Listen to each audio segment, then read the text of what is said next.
Ba-dum-bum-bum. It's your boy Big Vern. It's the bottom of the hour. Y'all rocking with the best. I know, that's why y'all here. Before we get into it, we're gonna hit you with a rap break. Y'all know how we do. Give me a beat. Bum bum bum bum bum. It's your boy Big Vern, and we pushing another rap album this month. Ransom and Conductor Williams, The Uncomfortable Truth, in stores now. Get it where you legally consume music, whether it be Apple Music, Google Plus, or Spotify. My personal favorites on the track is gonna be Clairvoyance. Clairvoyance is crazy. Blood Stands on the Coliseum floors. Wow. Boombayé is my track. Boombayé is my track. I was like, what? Come on, man. And in an odd way, is paying homage to Sean P. And just how Sean Price used to just mark tracks up. But yeah, that's crazy. The Human Animal, Trigger, that's crazy too. Man, The Uncomfortable Truth, Ransom and Conductor Williams, in stores now. Shout out to Ransom and Conductor Williams. Make sure you go ahead and get the LP. We thought it was dope. That Human Animal's a monster. So, gonna stay in the AFC, talk a little bit of Bills football here. Now, Buffalo, they needed this game. And Buffalo, it seems like they can only win games at home. They had Tampa come to town, and Tampa's been a contender in the NFC. They've been a kingpin of the NFC South for quite some time. However, going into Orchard Park, they knew that the Bills would be waiting, and there's a buzzsaw. Then you get this guy out of here, Josh Allen, which I call him the DEI MVP. They lean way too much on him throwing the ball. And what I mean by that is that here it is, Buffalo doesn't have a 100-yard rusher, even though their running back is one of the premier running backs in the league. And when I'm sitting here looking at James Cook, I'm like, James Cook is so explosive in between the tackles. When he only has 48 yards rushing and 16 grabs, you're trying to fluff the numbers.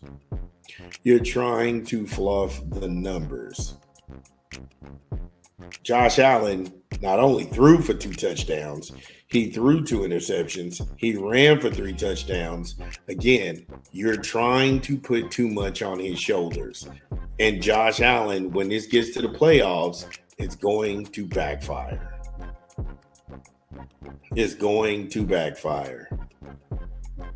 I mean, Tyrell Shavers, he was targeted 4 times for 90 yards and a score. They had to target Cook 3 times for 66 yards, and then he had a score when he threw him the ball. And then Ty Johnson, he was targeted twice for 61 yards and a score. The Buccaneers are one of the worst teams against the pass this year. They've surrendered so many yards to the passing game. But just by that same token, Buffalo is one of the worst rushing teams in the league. There's no reason why Tampa should have put up 202 rushing yards on that Buffalo Bills defense. They should have never put up those numbers on that Buffalo Bills defense. They should have never had 21 first downs. If you're sitting here telling me Josh Allen is all world and he's throwing for touchdowns, he's rushing for touchdowns, he's throwing interceptions, and I mean, he's doing way too much. 2 picks and 3, and then a fumble.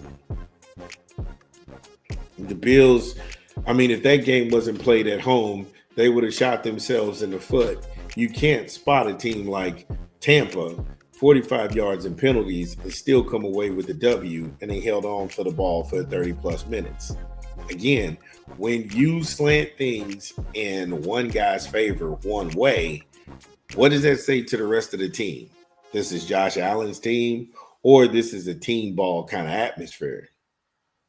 Because there's no reason why Cook shouldn't have had 100 yards rushing. He should have been over 100 yards rushing.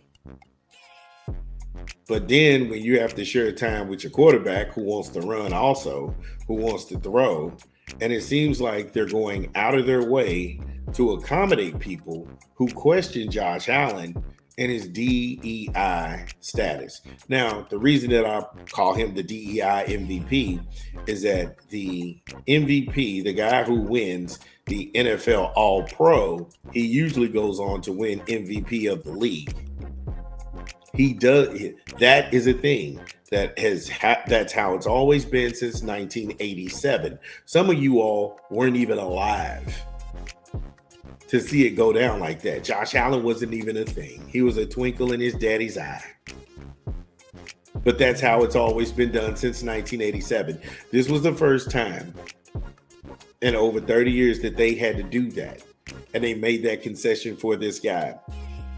Because when it came to Lamar Jackson, it was called MVP fatigue. That is not a thing.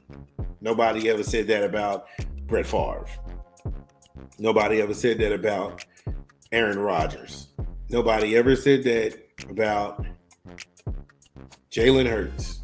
Nobody ever said that about any of these guys. But when we get to Lamar Jackson, we're tired of him winning the MVP. Never mind, he's got the numbers. Never mind, he's got the accolades. Never mind, he's got the stats. Never mind, he's got the touchdowns to interception ratio. And he's outplayed Josh Allen head to head. Statistically. So we're going to give it to him because why? Okay, DEI MVP. There it is. However, Bills, I see a problem on the horizon, and it's just like the great Coach K. He always put it in the air. Sometimes a win covers up a bad offensive performance. And this is covering up the fact that you're throwing the ball to him so much and you're trying to go ahead and build him as this can't miss guy. You're killing the team. And it's just my thoughts. There is no mafia. I'm not scared of anybody with a different opinion. Get in the comments. It's your boy, Big Vern. Again, if you are listening to this pod, get in the comments. Let us know that we get it right. What did we leave out? This is Big Vern. We talk back. We'll be back. We'll be back. Top of the hour. This is your boy, Big Vern at